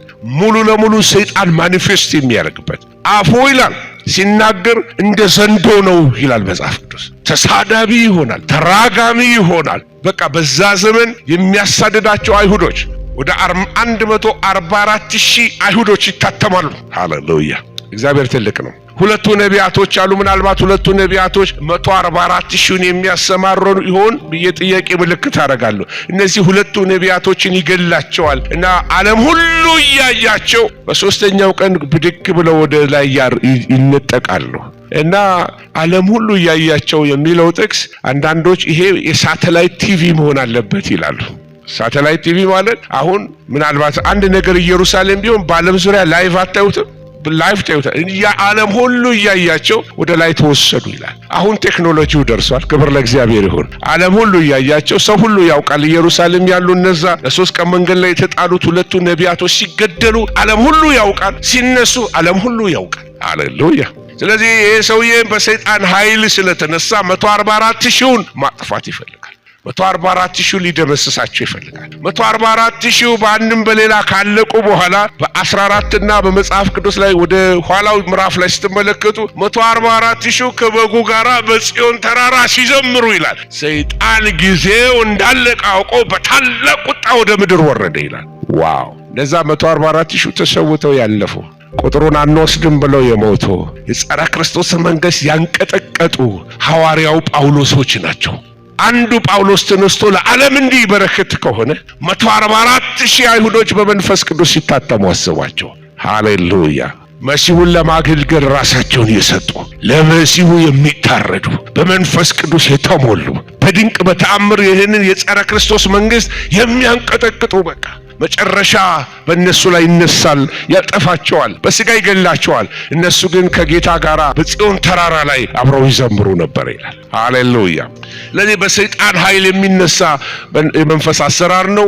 እንግዲህ ዘመኑ እየደረሰ ስለመጣ የውሸት ተአምራት ያደርጋል። ቅድም ነግሬያችኋለሁ እና ምናልባት አሁን መንገድ ላይ እንደምታዩት ብዙ አይነት ድግምቶች በየቦታው ኢንፊልትሬት እያደረጉ ነው። የአፍሪካ ጠንቋዮች፣ የአፍሪካ መተተኞች በቃ መንፈሳዊ የሆኑ እንደ መንፈሳዊነት እየተሰሙ ነው ያሉት። አጋንንቶች ወደ ምድር እየወጡ ነው። ኃይለኛ የሆነ አጋንንታዊ አሰራር በሰለጠነው ዓለም ይሄ ትምህርትና ስራ ያደከመው ይሄ ቢዝነስ የሰለጠነ ዓለም ያባከነውን አእምሮ ውስጡ ባዶ የሆነውን ህዝብ በቃ በተአምራት ያታልሉታል። በድግምቶች ያታልሉታል። በመተቶች ያታልሉታል። በዮጋ ያታልሉታል። በትራንስደንታል ሜዲቴሽን ያታልሉታል። መናፍስ ሰተት ብሎ ትውልድን እያሰረ ይገኛል። ኦልሬዲ የምጣር ላይ እየደረሰን ነው። ኦልሬዲ የቤተ ክርስቲያን የመጨረሻ ምዕራፎቿን እየሄደች ነው። አሁን የምንጠብቀው ሪቫይቫል ነው። ትውልድን ወደ እግዚአብሔር መመለስ ነው። ከዛ በኋላ የሚቀር ነገር ያለ አይመስለኝም። ዘዋለኛው ምልክት ይነፋል እና መሳይ መናፍስቶች አሉ። ካውንተርፌት ስፒሪትስ አሉ። የእግዚአብሔር ያልሆኑ መናፍስቶች አሉ። መሳዮች ናቸው። መሳዮች ኢሚቴት ያደርጋሉ። መንፈሳዊነትን ኢሚቴት ያደርጋሉ። መንፈሳዊ ቋንቋ ኢሚቴት ያደርጋሉ። ጸሎት ኢሚቴት ያደርጋሉ። አምልኮ ማስመሰል ይችሉበታል። እግዚአብሔር በመለየት መንፈስ ይባርካችሁ። ሃሌሉያ! በዚህ የመጨረሻ ዘመን ልጸልይ ቤተ ክርስቲያን የሚገባል የመለየት መንፈስ። አንዳንዱ ስጋዊነትንም እንድንለይ ልብ በእግዚአብሔር ፊት ንጹህ አይደለም ዞር በል ብሎ ልክ ጴጥሮስ እንደገሰጸው የሰውንም መንፈስ ዲሸርን ማለት ሮንግ ሞቲቭ ጥሩ ያልሆነ ሞቲቭ ያላቸው እግዚአብሔርን ቤት ኢንፊልትሬት አድርገው ሊጎዱ ሲመጡ ዲሸርን ማለት እግዚአብሔር ይህን መንፈስ ይውጋው። ስለዚህ የውሸት ታምራቶች ስላሉ በዚህ የዘመን መጨረሻ ላይ አንዱ የውሸት መንፈስ እየበዛ ስለሚመጣ እውነትን እንዳንለይ ሊያታልልን ይችላል። ግን ጌታ የልቦና አይኖቻችንን ያብራልን፣ አይኖቻችንን ይክፈትልን። የከበረውን ከተዋረደው ጊዜያውን ከዘላለማው የምንለይበት ዲሸርንመንት እግዚአብሔር ይስጠለሁላችን። ወገኖች ሆይ የቀጠልኩኝ ሊድና በጸረ ክርስቶስ ዘመን ምድር ምን ትመስላለች ብላችሁ ካላችሁ ምድር በኃይለኛ ኬኦስ ውስጥ ትገባለች። ጌታ ምን አላቸው? ንገረን አሉት። ይሄ መቼ ይሆናል? የመምጣትና የዓለም መጨረሻ ምልክቱስ ምንድን ነው አላቸው። ጌታ ነገራቸው። እንደዚህ ብሎ በዚህ በደብረ ዘይት ተራራ ተቀምጦ ነገራቸው። ስለዚህ ስለ መጨረሻው ቀን መጽሐፍ ቅዱስ ሲናገር የጌታ ቀን እያለ ይጠቅሰዋል። እነዚህ ጥቅሶች በሙሉ ብታዩአቸው የሚናገሩት የጌታ ቀን፣ የጌታ ቀን፣ የበቀል ቀን፣ የጌታ ቀን፣ የጌታ ቀን፣ የጌታ ቀን ይላል። ይሄ ምን ማለት ነው? እግዚአብሔር የሚፈርድበት ቀን፣ ኃይለኛ የሆነ ጀጅመንት ሰማያዊ የሆነ ፍርድ ወደ ምድር የሚመጣበት ጊዜን ያመለክተናል። ሌላው የበቀል ቀን ይሆናል ይላል ኢሳይያስ ሲነግረን፣ የበቀል ቀን ብሎ ይጠራዋል። ስንቀጥል ያዕቆብ መከራ፣ ቅድም ያነሳውላችሁ የያዕቆብ መከራ ተብሎ ተጠርቷል። ምን ማለት ነው? ለእስራኤል ኃይለኛ ጊዜ ይሆናል። ሰባኛው ሱባኤ ላይ ሲደርስ ወይንም 7ቱ ዓመት መከራ ላይ የእስራኤል አበሳ ይሆናል። በቃ ስለተመረጡት ቀናቶቹ ባጥሩ ኖሮ ስጋ የለበሰ ባልተረፈ ነበር አለ ጌታ ኢየሱስ። ሆኖ የማያውቅ መከራ ይሆናል። አስጨናቂ ጊዜ ይሆናል። 7ኛው ሱባኤ ተብሎ ተጠርቷል። ታላቁ የእግዚአብሔር ቁጣ ቀን ተብሎ ተጠርቷል። የዓለም መጨረሻ ተብሎ ተጠርቷል። እንደገና ደግሞ የእግዚአብሔር ቅዱሱ ቁጣው የሚገለጥበት ቀን ተብሎ ተጠርቷል። እኔ ዘመኑን በአጠቃላይ 7ኛውን ሱባኤ በዛ መንገድ ይገልጠዋል፣ ወይንም 7ቱን የመከራ ዓመታት። ጌታ ዳንኤል በ12:1 ላይ ከዚህ በፊት ሆኖ የማይታወቅ ቀን፣ በጣም አስከፊ ቀን፣ በጣም ጨለማ ቀን፣ ፍጥረተ ዓለም የሚናወጥበት ቀን፣ ሰዎች ሞትን ይሻሉ ሞትን የማያገኙበት ቀን፣ 42 ወራት በእነዚህ በጊንጦች የሚነደፉበት ሲል ምናልባት ሌላ ሲምቦሊክ ምክንያት መልእክት ሊኖረው ይችላል። ነገር ግን አስጨናቂ ቀናት፣ ሞት የሚመኙበት ሞት የማያገኙበት ቀን፣ በጣም የከፋ ቀን ይሆናል። የመከራው ዘመን ይላል መጽሐፍ ቅዱስ። ጌታ ኢየሱስ ምን አለ? በዚያን ጊዜ ይላል ከዓለም ጀምሮ እስከ ዛሬ ድረስ ያልሆነ እንግዲህም ከቶ የማይሆን ምን ይሆናል ይላል? ታላቅ መከራ ይሆናል። ይሄ የጌታ አገላለጽ። በቃ ያ ጊዜ በጣም አስቸጋሪ፣ ያ ጊዜ ትልቅ የጭንቀት ቀን ይሆናል እና ከዚያች ወራት በኋላ ይላል ማቴዎስ 24:29 ከዚያች ወራትም መከራ በኋላ ወዲያው ፀሐይ ይጨልማል፣ ጨረቃም ብርሃኗን አትሰጥም፣ ከዋክብትም ከሰማይ ይወድቃሉ ብሎ መጽሐፍ ቅዱስ ይናገራል። ያን ጊዜ ነው በምድር ለሚኖሩ ወዮ፣ 3 ጊዜ ወዮች ይነገራሉ። አስጨናቂ ጊዜያቶች። ስለዚህ ዘመን ሲነገር ይህንን መሳሪያ እዚህ ጋር የምትመለከቱት የሮማውያን መሳሪያ ነው። ውስጡ ሹልሹል የሆኑ ድንጋዮች አሉበት በተበሳ ቀዳዳ ውስጥ እና ይሄ ትሪብለም ተብሎ ይጠራል። እና ትሪብለም ስራው ምንድነው? በቆሎን ከገፈፎ የሚለይ ነው። በቆሎን ቆዳውን እየገፈፈ ከዋናው ከስጋው የሚለየው ማለት ከፍሬው የሚለየው ማለት ነው። ስለዚህ ትሪቢሌሽን ፒሪየድ ወይንም ደግሞ የመከራው ዘመን ምን የሚያደርግ ነው? ነገሮችን በቃ የሚለይበት ጊዜ ነው። የሚያጠራበት፣ ኃይለኛ የእግዚአብሔር ቁጣ የሚወርድበት፣ ስቃይ ያለበት፣ ገፈፉ እንደው ልክ ቆዳው እንደሚገፈፍ ያህል ሰው የሚያመው ጊዜ ይሆናል ማለት ነው እና ታላቅ ስቃይ፣ ሰዎች ጥርሳቸውን ከመከራው ከጭንቀት የተነሳ እያፏጩ በሰማይ በሚኖረው ላይ ስድብ የሚናገሩበት በጣም አስጨናቂ ጊዜ ይሆናል። ለእኛ ግን መዳንን ያዘጋጀ ጌታ ስሙ ይባረክ። ከዘላለም ጥፋት ያዳነን ጌታ ይባረክ። አገር አለን በሰማይ ለን ዛሬ ጠዋት። ሃሌሉያ። ይሄ ተወሰደብንና መዝሙራችንም ሞላልኝ፣ ጎደለልኝ፣ አገኘሁኝ፣ ጨበጥኩኝ፣ ጠረመስኩኝ።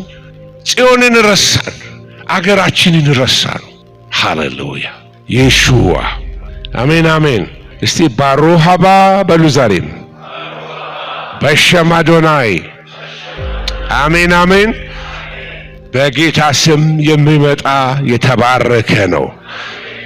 ወገኖች ሆይ እየቀጠልን እንሂድና ዓለም አቀፍ የሆነ መረብ ግሎባል ሲስተም ስለሱን እንነጋገራለን። ጸረ ክርስቶስ አንዱ በቁጥጥሩ ስር ከሚያደርገው ነገሮች አንዱ የፖለቲካ ኮንትሮል ይኖረዋል። የዓለምን ፖለቲካ መምራት ይጀምራል። ብዙ የፖለቲካ ድርጅቶችን ስኩሽ ያደርጋቸዋል፣ ይጨምቃቸዋል፣ ያፈራርሳቸዋል፣ ይውጣቸዋል፣ ያደቃቸዋል። በጣም ኃይለኛ የሆነ ጉልበት ስላለው ስለዚህ የፖለቲካ ቁጥጥር ይሆናል። 10 መንግስታትን አስተባብሮ እንደ አንድ መንግስት መምራት የሚችል ኃይለኛ የሆነ ዊዝደም፣ ኃይለኛ የሆነ ፖለቲካል ፓወር ያለው መሪ ይሆናል ማለት ነው። ስለዚህ ይሄ ፖለቲካ ቁጥጥር እና የፖለቲካ ቁጥጥር ይሆናል። ይሄ ፖለቲካ ቁጥጥር አገሮችን በስሩ የመግዛት ልክ እንደ ኮሎኒያሊዝም አይነት ልክ እንደዛ አይነት የሚገዛ ይሆናል። ዝም ብሎ አይነት ሰው አይደለም። አገር ማዘዝ የሚችል ብዙ ሰራዊት ማዘዝ የሚችል በጣም አጋንንት የሞላበት በአጋንንት መንፈስ አእምሮ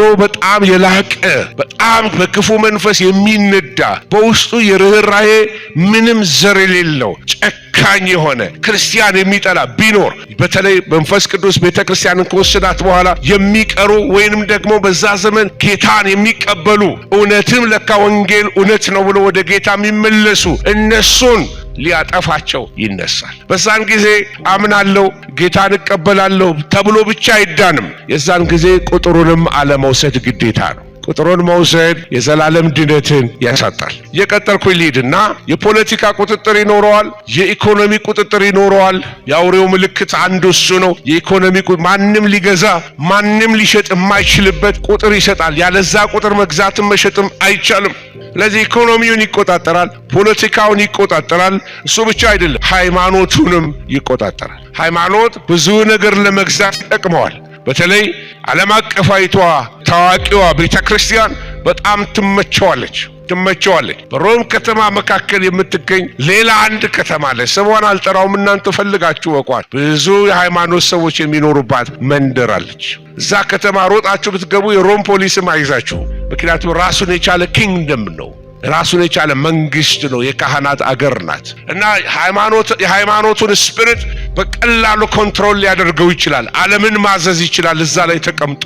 እና የሐሰተኛው ነቢይ አምልኮን የሚመራው ይሄ የሐሰተኛው ነቢይ የሃይማኖት ሁሉ ያመጣለታል። ሰዎች ይሰግዱለታል። ማን እንደሱ ይባልለታል። ያዜሙለትም ይሆናል፣ አይታወቅም። ማን እንዳውሬው ማን ይችለዋል? ዓለም ሁሉ በተለይ ሞቶ ከተነሳ በኋላ ወይንም ደግሞ ከቆሰለ በኋላ ራሱና ሲነሳ የዛን ጊዜ ዓለም ሁሉ ተደንቆ ይከተለዋል። እውነትም ይሄ መሲህ ነው፣ በቃ ይሄ እውነተኛው ክርስቶስ ይሄ ነው ብሎ ይከተሉታል። አንድ ሆሴ ማን ነው የሚባል አንድ ፍሎሪዳ ውስጥ አንድ ሰባኪ ነበረ እና ይሄ ሰውዬ አም ዲ አንታይ ክራይስት ይላል። ፍሎሪዳ ውስጥ ትልቅ ቸርች አለው እና ምዕመኖቹም በሙሉ እግራቸው ላይ አንገታቸው ላይ እንዲነቀሱ ነገራቸው። ሁሉም ታቱ ቤት ተሰልፈው የታቱ ማለት ንቅሳት ማረጊያ ቤት ተሰልፈው 666 ይነቀሱ ነበረ እና የሲኤንኤን ጋዜጠኞች ይጠይቋቸዋል፣ ለምንድን ነው ይህን የምታደርጉት ተባለ። አይ ፓስተራችን ብሎን ነው አሉት። እና ፓስተራቸው ጋር ሄደው ሲያናግሩት ፓስተራቸው እንደዚህ አለ፣ እኔ አይ አም ዲ አንታይ ክራይስት አለ፣ ኢቭን ቤተር ዛን ጂሰስ ክራይስት አለ። እኔ ከኢየሱስ የበለጥኩኝ፣ እኔ የተሻልኩኝ። ጸረ ክርስቶስ ማለት ከኢየሱስ የሚበልጥ ማለት ነው አለ። የሱ ትርጉም ነው። ስለዚህ እኔ ጸረ ክርስቶስ ነኝ አለ። ከዛ ወዲያ 5 ዓመት አልኖርም፣ ያው የናፈቀው ጂኒ ይዞት ሄዷል። ስለዚህ ጸረ ክርስቶስ አሁንም ነን የሚሉ አሉ። አም ክራይስት እያሉ የሚነሱ በጣም ብዙ ሰዎች አሉ። አንድ መጽሐፍ ዘ ላስት ዴይስ የምትል አንድ መጽሐፍ ጽፌያለሁ። እዛ መጽሐፍ ላይ ሰዎችን ሊስት አድርጌያለሁ። ሰዎች እኔ ክርስቶስ ነኝ እያሉ የሚነሱ በቃ ትውልዱ መስማት ማየት ተአምራት ማድረግ የሚፈልግ ነው። ናይሮቢ ኬንያ፣ እዚህ ጎረቤታችን ቅርብ አንድ ሰው እንደዚህ አለ፣ እኔ ኢየሱስ ነኝ አለ። ከዛ በኋላ ኡሁሩ ፓርክ የሚባላል ኡሁሩ ፓርክ ሄደ፣ እንጨት ተሸክሞ ተከለ። ከዛ በኋላ ስቀሉኝ ብሎ ገንዘብ ከፈላቸው። ከከፈላችሁ ማንም ይሰቅላቸዋል፣ ችግር የለም። ቸነከሩት እና ፖሊሶች መጡ፣ አወረዱት። እጁ እንደዚህ አድርጎ እየተንቀጠቀጠ ፖሊስ ጣቢያ እዛ አስገቡት። መሲህነቱን በዛው ጠፋበት መሰለኝ። ሌላው እዛው ከተማ ውስጥ መጀመሪያ ልጄን ላኩላችሁ አልሰማችሁኝም፣ አሁን እኔ ራሴ መጣው፣ ልትገሉኝ ትፈልጋላችሁ የሚል ደግሞ ሌላ ነቢይ መጣ። ራሱን አብ ማረጉ ነው። የቀረ የለም። በፊሊፒንስ እስካሁን ድረስ የመጨረሻው ኢየሱስ ክርስቶስ ተብሎ እስከ ዱባይ ተጋብዞ በትልቅ አዳራሽ ሰዎች የሚቀበሉት አንድ ሴት፣ እኛ ከተማ ያለች ሴት በጣም ይሄ ሰውዬ በጣም ፐፐፐፐ የሚባል ሰው ነው አሏትና ሄደች እና ይሄንን ፐፐፐ የተባለን ሰው ልታዩ ሄደች። ፐ ማለት የፊደል መጨረሻ ነው አይደለም? እና ሄደችና አየችው። ከዛ በኋላ ኢየሱስ ነኝ አለ ምናምን። ማን እሱ ጋር ድርሷት በጣም በሚገርማችሁ ቤት ገባች። ሌሊት ላይ ያ ሰውዬ በመንፈስ ወደሷ ይመጣል እና እንድትመጣ ማድረግ ያለባትን ነገር ኢንስትራክሽን ሰጣት። አሬ ነገር ምንድነው? ያ የጴንጤዎችን ፓስተር ጥሩልኝ አለች እና ለካ በሌሊት የመጣው ጂኒ ነው እና ውስጧ ገብቷል። መንፈስ ነው። ሲመጡ እንደነዚህ አይነት ሰዎች ዝም ብሎ አይደለም፣ ጂኒ ይዘው ስለሚመጡ የሚጎትቱት ማሰው አለ። ሰዎች እንዲያምናቸው ያደርጓቸዋል። ሰዎችን በመንፈስ ይገቡባቸዋል፣ ያስገቡባቸዋል፣ ሌላ መንፈስ ይጠሩባቸዋል። ስለዚህ ካደነቃችሁ ኢየሱስን አድንቁት፣ ነቀፌታ የሌለበት። ከተከተላችሁት ኢየሱስን ተከተሉት። ድንቅና ታምራት አድራጊው የናዝሬቱ ኢየሱስ ነው። ታምረኛው የናዝሬቱ ኢየሱስ ነው። የሞተው የተነሳው ዳግመኛ የሚመጣው የናዝሬቱ ኢየሱስ ነው። ሊደነቅ የሚገባ ሊከበር የሚገባ ሊሰገድለት የሚገባ ኢየሱስ እሱ ብቻውን ጌታ ነው። ጸረ ክርስቶስ እንደዚህ ነው። አሁን ውርውር የሚሉ አሉ። ውርውር የሚሉ እንደ ተባይ ብዙ እኛ ክርስቶስ ነን የሚሉ ብዙዎች ተነስተዋል። ብዙዎች ሊስት አድርጌ ልጠራላችሁ ይችላሉ፣ በጣም ከብዙ ኤቪደንስ ጋር። ነገር ግን ነግራችኋለሁ፣ አጋንንት ያስነሳቸዋል። ሪሰንትሊ ይሄን ብናገረው ጥሩ ነው፣ ምክንያቱም ከኢትዮጵያ ጋር የሚያያዝ ነገር ስላለው። አንዳንድ የኢትዮጵያ አገልጋዮችም እየሄዱ ወረፋ ይዘዋል። ይሄ ሰውዬ ኮሪያዊ ነው እና ሰዎች ከኢትዮጵያ ሁሉ ሰዎች ይሄዳሉ ኮሪያ ድረስ አገልጋዮች የተባሉ እና ራሱን አም ክራይስት የሚል ሰው ነው። ሰው ካላበደ በስተቀር እኔ ክርስቶስ ነኝ የሚል ሰው ጋር እንዴት ይሄዳል? ከኔ ጋር ናቸው። ጤና ቢስ ሲሆን ነው ሰው ክርስቶስን ፍለጋ ኮሪያ የሚሄደው። እኔ የመጨረሻው የዮሐንስ ራእይ የተገለጠልኝ መጽሐፉን ከፍተው እኔ ነኝ የሚል እና መጽሐፉን ከፍቶ ሊተረትርላቸውና ሊነግራቸው ይፈልጋሉ። እኔ መሲህ አይደለሁም፣ ይኸው መጽሐፉን አስተምራቸዋለሁ። ክብር ለኢየሱስ ይሁን። መሲሁ የናዝሬቱ ኢየሱስ ነው። አዳኙ የናዝሬቱ ኢየሱስ ነው። ስለዚህ ወገኖች ሆይ መርምሩ። አሁን ያለንበት ዘመን እርኩሳን መናፍስት ትውልድን ከመስመር ለማውጣት የሚታገሉበት ነው። ኃጢአትን አቅሎ እንዲያይ፣ ዘፈንን አቅሎ እንዲያይ፣ ዝሙትን አቅሎ እንዲያይ፣ ውሸትን አቅሎ እንዲያይ፣ ማመቻመትን ኮምፕሮማይዝ እንዲያደርግ፣ በተለያየ ነገር በቃ ዓለምን መስሎ እንዲኖር ሰዎችን የሚያማልል መንፈስ፣ በስካር የሚይዝ በአዲክሽን የሚይዝ መንፈስ በኢየሱስ ስም የተመታ ይሁን። አማላይ መንፈስ ነው። ጸረ ክርስቶስ ስፒሪቱ በምድር ላይ ወጣቶችን ታርጌት ያደርጋል። ይፈልጋቸዋል። ወጣቶች በብርቱ ይፈልጋቸዋል። አትገኙለት። መኖሪያችሁ ኢየሱስ ይሁንላችሁ። ማምለጫችሁ አለቱ ኢየሱስ ብቻ ይሁንላችሁ። አሜን፣ ሃሌሉያ። ወገኖች ሆይ እነዚህ ሶስቱን ስትመለከቱ አንድ ግሎባል ሲስተም ፖለቲካውን፣ ኢኮኖሚውን፣ ሃይማኖቱን ሊቆጣጠር የሚል ይሄ ጸረ ክርስቶስ ነው። እና ጸረ ክርስቶስን ስለ መጽሐፍ ቅዱስ ስለሱም ይላል የአውሬው ምስል ይላል። አሁን ወደ አንድ ነገር ልንመጣ ነው። የአውሬው ምስል ሊናገር እንኳ ለአውሬው ምስል የማይሰግዱትን ሁሉ ሊያስገድላቸው ለአውሬው ምስል ትንፋሽ እንዲሰጠው ተሰጠው ይላል። ምን ማለት ነው? the image of the beast የአውሬው ምስል። የአውሬው ምስል የሚያደርገው ነገር ይሄንን ነው። የተለያየ ነገሮችን በውስጡ ተመልከቱ።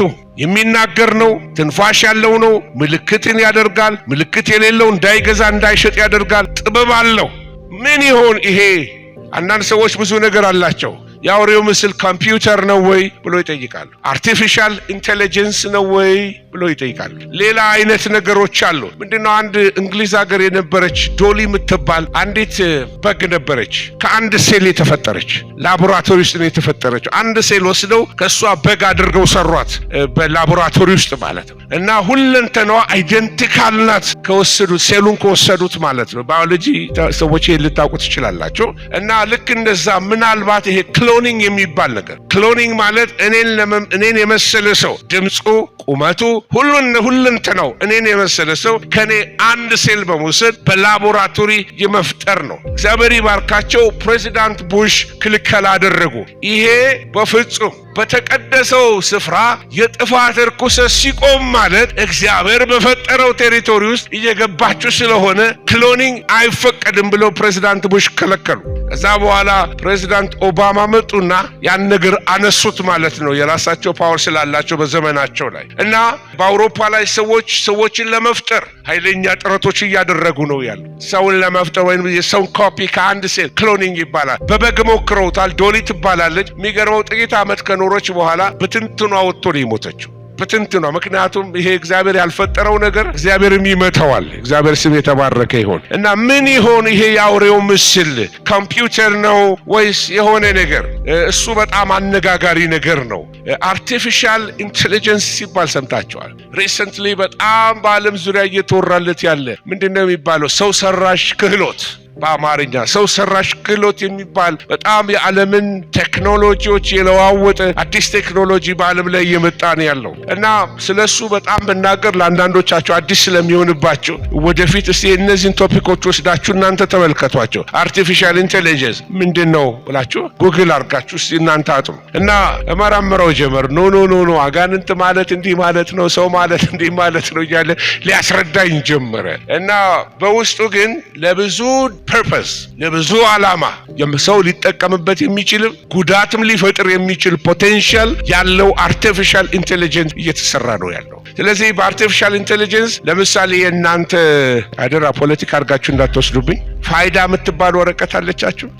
እኛም ሰፈር አለች ፋይዳ እንላትም እኛ በርግጥ ሌላ ነው፣ ግን ውስጧ ብዙ ኢንፎርሜሽን ትይዛለች። ህንድ በ2026 ሲሆን በ2027 ህዝቧን በሙሉ ሬጂስተር አድርጋ ዲጂታል አይዲ ያላችሁ ቁጥር ነው፣ ሰው ቁጥር ነው። ሲሞት ይታወቃል፣ ሲኖር ይታወቃል። ኬንያ ሪሰንትሊ ባወጣችው ነገር ህፃናት ሲወለዱ በርዝ ሰርተፊኬት አትሰጥ። በርዝ ሰርተፊኬት መስጠት አቆመዋል። ምክንያቱም በእግሩ ላይ ቺፕስ ማስገባት ጀምረዋል። ህፃኑ ልጅ ሲወለድ ቺፕስ አለው። ያ ቺፕስን ስካን አድርጎ ማንበብ ብቻ ነው። ማነው መቼ ተወለደ፣ ብለድ ፕሬሸሩ ምናምኑ ይሄ ሳይንቲፊክ የሆነው ነገር እዛ ላይ ኢንፎርሜሽን ዳታ አለ። ያንን ዳታ የማን ልጅ ነው፣ የት ሆስፒታል ተወለደ፣ አይዲው፣ ቁጥሩ፣ ሁሉ ነገር እዛ ላይ አለለት። እየቀጠለ ከሄደ የእኛም ፋይዳ እንደ ትንሽ ሐይቅ ውሰዷት ታድግና ከላይኛው ከአውሬው ጋር ከተያያዘ ሲስተማችን ሳናቀው የኛም ዳታ ኦልሬዲ ኮኔክትድ መሆን ይችላል። ለምን ዲጂታል ስለሆነ የትም ቦታ ሄዶ ፊት ማድረግ ይችላል።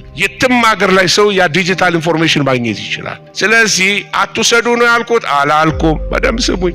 ደግሞ ልሂድበት በሰላም ምን እያልኩ መሰላችሁ? ደሃ ሀገር ነው ብሎ ሰይጣን አይተውም። ሰይጣን ደሃ ሀገር ነው ብሎ አይተውም። ያገኘውን ሁሉ መዋጥ ነው የሚፈልገው። ነገር ግን ኢትዮጵያ ኢየሱስ ናት። እስቲ እንስማማ፣ አሜን ይበል። በዚች ምድር ላይ ኢየሱስ ክርስቶስ ይሰበካል። በዚች ምድር ላይ ኢየሱስ ክርስቶስ ጌታ ነው እንላለን። ኧረ አሜን ነው ወይ? ስለዚህ ይሄ ቁጥሩ የሚያመች የሚያደላድለው የሚያገናኘው የታለመ ትልቅ አጀንዳ አለ ወደፊት የሚመጣ ሄዶ እዛ ጋር ምርጅ ያደርጋል። ፓስተር አስፋው ያኔ እንዲህ ብለው ነበር ትላላችሁ። አሁን እዚህ ጋር የምታዩት ትንሽ ነገር ናት፣ በጣም ትንሽ ነገር ግን ከትልቅ ሲስተም ጋር ሄዶ ፊት የሚያደርግ ግሎባል ሲስተም እየተሰራ ነው ያለው። ይሄ አንድ ነገር ልንገራችሁ። ብዙዎቻችሁ አሁን ስለ 666 ታውቃላችሁ ብዬ አስባለሁ። 666 በመጽሐፍ ቅዱስ ላይ ስለ 6 ከመናገሬ በፊት ስንቶቻችሁ www ብላችሁ ዌብሳይት ፈልጋችሁ ታውቃላችሁ? ጉግል አድርጋችሁ ታውቁ? www ማለት ወደ በዕብራይስጥ ስትሄዱ ቫቭ ማለት ነው። ቁጥሩ 666 ማለት ነው። አይዟችሁ። ስለዚህ ኦልሬዲ ሲስተሙ እየሰራ ነው። ፕላትፎርሙ ተሰርቶለታል። ጸረ ክርስቶስ ቢገለጥ ኤኒ ታይም ከዚህ በኋላ ቴክኖሎጂው ሬዲ ነው። ኢኮኖሚው፣ ቅንብሩ፣ ውስጥ ትስስሩ፣ ይሄ ዲጂታል አይዲው ኤቭሪቲንግ አብሮ ተወሳስቧል። እንደ ኔትወርክ ተያይዞለታል። ስለዚህ 666 ሲስተሙ ነው። 6 በነገራችን ላይ ቁጥር ነው። ቁጥር ለምሳሌ አንድ የእግዚአብሔር ቁጥር ነው። እግዚአብሔር አብን ይወክላል፣ አንድ አምላክ የሚያሳየን። 2 ምስክርን ይነግረናል፣ 2 አድርጎ ላካቸው ይለናል መጽሐፍ ቅዱስ። 3 ስሉስነትን ስላሴን ያሳየናል። 4 የምድር ዳይሬክሽኖችን ያሳየናል። ኢስት ዌስት ኖርት ሳውዝ የምንለውን 4ቱንም ዳይሬክሽን ያሳየናል። 5 ቁጥር 5 መስዋዕቶች በብሉይ ኪዳን ላይ ትመለከታላችሁ። በዘሌዋውያን መጽሐፍ ላይ 5 ቁጥር የጸጋ ቁጥር ነው። 6 ቁጥር ስትመጡ ሰው የተፈጠረበት ነው። 6 ቁጥር ነው። ሰው በ6ኛው ቀን ተፈጠረ። እግዚአብሔር በ7ኛው ቀን ከሰራው ስራ ሁሉ ምን አረገ? አረፈ። ስለዚህ 6 ቁጥር የሰው ቁጥር ነው። ቢደጋገም የሰው ቁጥር ነው። 6 ቢል ሰው ነው። ጸረ ክርስቶስ ሰው ነው እንጂ አምላክ አይደለም። ስለዚህ የጸረ ክርስቶስ ምንነት ኤክስፖዝ የሚያደርግ ነው። ሰውነቱን የሚያሳይ አምላክ እንዳልሆነ፣ ፈጣሪ እንዳልሆነ፣ ከፈጣሪ ጋር እኩያ እንዳልሆነ የሚያሳይ ነገር ነው። የእግዚአብሔር ስም የተባረከ ይሁን። ስለዚህ 666 ብሎ ሲቆጥር የሚያሳያችሁ ሌላው አንድ ሲስተም ነው ብያቸዋለሁ። the mark of the beast the mark of the beast የሚያሳያችሁ እንደዚህ ይላል መጽሐፍ ቅዱስ ላይ ታናናሾችም ታላላቆችም ባለጠጎችም ድሆችም ጌታዎችም ባሪያዎችም ሁሉ በቀኝ እጃቸው ወይም በግንባራቸው ምልክት እንዲቀበሉ የአውሬውንም ስም ወይም የስሙ ቁጥር ያለው ምልክት የሌለበት ማንም ሊገዛ ወይም ማንም ሊሸጥ እንዳይችል ያደርጋል። ጥበብ በዚህ አለ። አእምሮ ያለው የአውሬውን ቁጥር ይቁጠረው፣ ቁጥሩም የሰው ቁጥር ነውና ቁጥሩም 666 ነው ይላል። ስለዚህ እየተናገረ ያለው ምንድነው? ይሄ በቀኝ እጅ ላይ የሚመታ በእጅ ላይ አንዳንድ ቴክኖሎጂዎች አሁን ደርሰዋል። አንድ በእጅ መካከል የምትመታ አንዳንድ ካምፓኒዎች የጀመሯት ቺፕስ አለች። የሩዝ ፍንካች ታክላለች። የአንድ ሩዝ ፍንካች ታክላለች። በጣም ትንሽ ናት። ይሄ በተለይ ናኖ ቴክኖሎጂ የሚባል አለ። ናኖ ቴክኖሎጂ ማለት ትንሽ በቃ በጣም ማይኒዩት ነገሮችን ትንሽ ማድረግ። ድሮ አይታችሁ እንደሆነ ኮምፒውተሮች በጣም ትልቅ ነበሩ። ሚኒቸራይዝ ማድረግ፣ ትንሽ ማድረግ። አሁን ኢቨን በደም ውስጥ እንኳን መሄድ የሚችሉ ትንሽ ናኖ ቴክኖሎጂስ በደም ውስጥ እያለፉ በሰው ደም ውስጥ ያለውን ነገር ካሜራ ማስተላለፍ የሚችሉ ምኞታቸው በጣም ብዙ ነው። በልብ ውስጥ የሚገቡ በዚህ በአርተሪ ገብተው ልብ ድካም ካለ የሆነ ነገር ካለ አስቀድመው ኢሜል ለዶክተሩ የሚያደርጉ ናኖ ቴክኖሎጂዎች ያንን ለመስራት ነው ድሪማቸው እየሰሩትም ያለው። ስለዚህ በዚህ በጣት መካከል በቀኝ እጅ መካከል እዚህ መካከል ላይ ይሄ ስትሬች ማድረግ የሚችለው ላይ እዚች ጋር እየከተቱ ነው። በሙከራ ያደረጉ አሉ። አንዳንድ ኬኔዲያን ካምፓኒዎች ትልቅ ኮፒየሮች ምኖቻቸውን ኮድ እያደረጉ ማፕሪንት ምን እንዳደረገ ለመቆጣጠር ያደርጋሉ። ግን አሁን ቀይረውት ስካን ማድረግ ብቻ ነው። ስካን ካረጋችሁት ልክ ስትደርሱ ማን እንደሆናችሁ ያውቃል። መስሪያ ቤቱ ጋር ገና ስትደርሱ በር ላይ ስካነር አለ። ማና አንተ ምንድነው ብሎ የሚጠይቃችሁ የለም። ስካነሩ እጃችሁ ላይ ያለውን ነገር ስካን ያደርገውና ያነበዋል። ስለዚህ አቶ እንትና ስራ ዛሬ ገብተዋል ይላል። ለአለቃችሁም ሳትደርሱ ኦልሬዲ መስሪያ ቤት የት ቦታ እንዳላችሁ ሎኬሽናችሁ ምን ላይ እንዳላችሁ ሁሉ ማወቅ ይቻላል ማለት ነው። ቴክኖሎጂው ማቹር አድርጓል። ወደ ምን ለጸረ ክርስቶስ ድልድይ ተሰርቶለታል። መድረኩ ተሰርቶለታል። ታይም ቢመጣ ዓለምን ጠቅልሎ ለመግዛት የሚመቸው ሲስተም ተሰርቶለታል። ምልክቱ ያ ነው የሚጠቅመው። ሰው መግዛት ሰው መሸጥ እንዳይችል ለመቆጣጠር የሚያደርገው ነው። ይሄንን ካልኩኝ በጣም እዚህ ጋር ብዙ ሰዓት ቆየሁኝ። ሰዓት ሲደርስ ንገረኝ እባክህ። እሺ። እና የአውሬው ምስልን በተመለከተ አንዳንድ ሰዎች ይሄ RFID ሬዲዮ ፍሪኩዌንሲ አይደንቲቲ ካርድ ማለት ነው እና በቀኝ እጅና በግንባር ላይ ይሆናል። ለሁሉም ሰው የሚሰጥ ነው። የአውሬው ስም ወይንም የስሙ ቁጥር ነው። ለመግዛት ለመሸጥ በአጠቃላይ ለመኖር አስፈላጊ ነው። ስለዚህ 666 ቀደም እንዳልኳችሁ የሰው ቁጥር ነው። ሰው በዚህ የሰው ቁጥር ሰው የተፈጠረበት ስለሆነ ስለ ጀማዓት ቀደም ነግሬያችኋለሁ። ስለ እያንዳንዱ ቁጥሮች እሱን ዘለዋለሁ። የጸረ ክርስቶስን አጀንዳ ልንገራችሁና ቶሎ ወደፊት ልሂድ ሳይደክማችሁ። የኢየሱስ ክርስቶስን ስም በውሸት ሰላም ለመተካት የሰላም መልእክተኛ መስሎ ይመጣል። ነገር ግን እውነተኛ ሰላምን አይሰጥም። ስለዚህ ሰላም የክርስቶስን በውሸት ሰላም ይተካል አልኳችሁ። አንታይ ክራይስት ስፒሪት ስለሱ ነገርኳችሁ። አንታይ ክራይስት አዝ አ ፐርሰን ሲመጣ ያለውን ነገር ነገርኳችሁ እና ይሄ መንፈሳዊ ውጊያ ለእውነት እና ለነፍሳትና ለታማኝነት የሚሆን ነገር ነው። አንዱ ነፍሳትን ለመንጠቅ ወይንም ለታማኝነትን ደግሞ ከሰዎች ለመውሰድ እና እውነትን ከሰዎች ለመስረቅ የሚሆን ውጊያ ነው። ምን ማለት እንደሆነ ላስረዳችሁ። የጠላት ውጊያ አንዱ ዲሰፕሽን ነው። እውነት በሌለበት መታለል አለ። ልድገመው። እውነት በሌለበት መታለል አለ። እውነት በማይሰበክበት መታለል አለ። እውነትን በማንሰማበት ቦታ ላይ ውሸት ጮክ ብላ መናገር ትጀምራለች። ውሸት ተደማጭ ትሆናለች። ስለዚህ ማታለል ውጊያው አንዱ ጠላት የሚጠቀምበት ዲሰፕሽን ነው። አንዲት ድሮ ቤቴል ቤተክርስቲያን አዲስ አበባ አንድ ምስክርነት ሰማሁ ገና ከሀገር ሳልወጣ የዛሬ 40 ዓመት። ሁለት እህትማማቾች መጡ እየሮጡ ወደ ቤተ ክርስቲያን። የቸርቹን ቄስ አገኟቸው እና በቃ እግዚአብሔር ዛሬ ሌሊት ተአምር በቤታችን አደረገ ብለው ተናገሩ። እነዛ ሁለት እህትማማቾች ምንድነው ብለው ጠየቋቸው። መጀመሪያ ብርሃን ወደ ቤታችን ገባለች። ወደ ብርሃን ቤታችን ልክ ሲገባ ትንሿ እህቴ ወዲያውኑ ሰገደችለታለች። ከዛ ድምጽ ከብርሃን ውስጥ ድምጽ መጣ። አንቺ ሳሰግጂልኝም አለኝ አለች። አልሰግድልህም አንተ ማን ነህ ብዬ ጸለይኩኝ ተናገርኩኝ አለች። ወዲያው ሄደ ያ ብርሃን አለች። ከዛ በኋላ ያንን እንደ ተአምራት አምጥተው ይናገራሉ። ከዛ ለዛች ለብላቴናይቱ ሲጸለይ ለካ ሰሰግድለት ኦሬዲ ነፍሷን ይዟታል መስሎ የብርሃን መልአክ መስሎ ሰይጣን ወደ ሰዎች ይመጣል።